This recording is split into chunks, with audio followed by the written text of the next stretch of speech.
સૌને જય સોમનાથ, જય રઘુનાથ, જય સરદાર. આજે બારડોલી ખાતે સમગ્ર ક્ષત્રિય રાજપૂત સમાજના ઉપક્રમે અસ્મિતા સંમેલનનું આયોજન કરવામાં આવ્યું છે.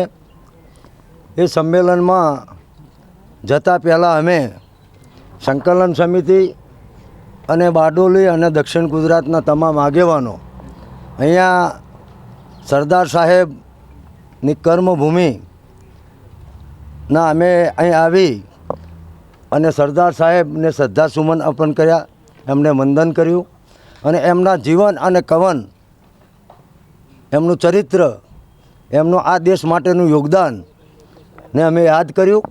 અમે એમને વંદન કર્યા.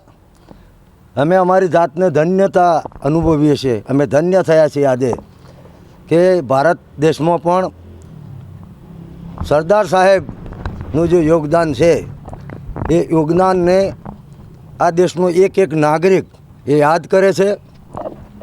અમે પુનઃ એમને વંદન કરીએ છીએ અને એમને સમગ્ર ભારતને એક અને અખંડિત કરવા માટે જે શરૂઆત કરી હતી અને સૌથી પહેલાં ભાવનગરના નરેશ કૃષ્ણકુમારસિંહજીએ એમને સૌ પ્રથમ રાજ્ય આપ્યું હતું.